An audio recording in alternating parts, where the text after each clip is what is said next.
All wrapped up, the many tasks of mummy makers. Ancient Egyptians believed that after a person died, he or she lived on in a spiritual form for eternity. To help the spirit reconnect with the body in the afterlife, the body had to be preserved. Mummification was a way to prepare the body for the spirit's return.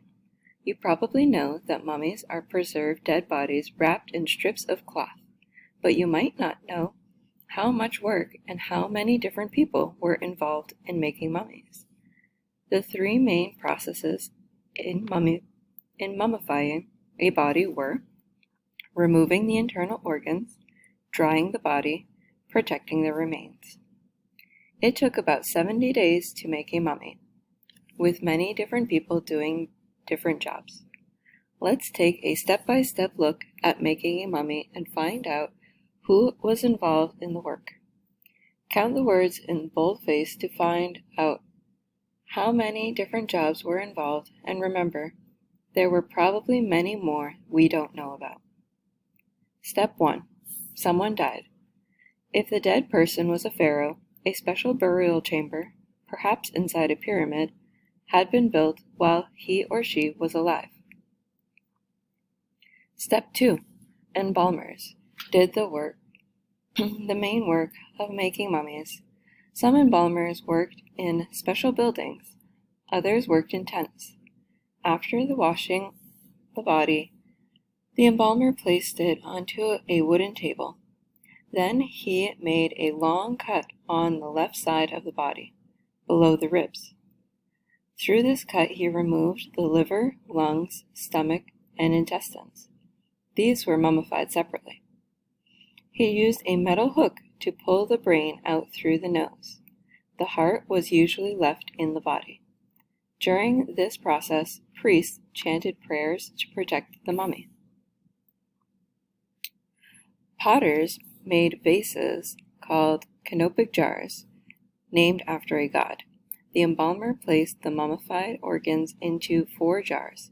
Each jar was decorated with the images of a god, and a prayer were written on the outside to protect the contents.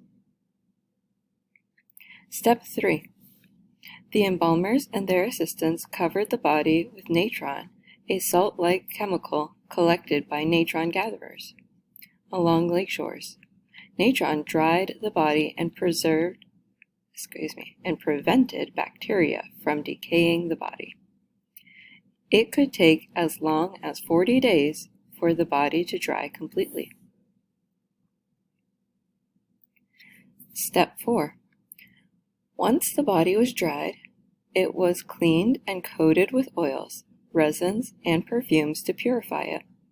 Sometimes, sawdust or linen pads were put inside the body to fill out the shape. Then, the embalmer sewed up the cut and placed jewelry and amulets on the body. Amulets are objects intended to protect against evil. Herbalists made and gathered oils, perfumes, resins, and spices from plants growing along the Nile. The embalmers used some of these substances to clean, dry, and perfume the body, and used others to preserve and wrap the skin. Jewelers made amulets, necklaces, bracelets, and rings. Step 5. Using strips of linen, the embalmers wrapped the fingers, toes, arms, and legs individually. Often the arms were folded across the chest. More layers of linen were wrapped around the body. The embalmers painted a sticky resin between the layers as a waterproof layer to protect the mummy. A scribe wrote the dead person's name on one of the bindings. There might be hundreds of yards of linen covering the body. The wrapping process took about 15 days. Farmers grew and harvested flax plants for their long, strong fibers.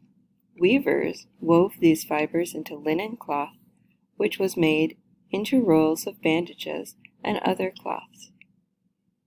Some linen was also soaked in oils and resins and placed inside the body.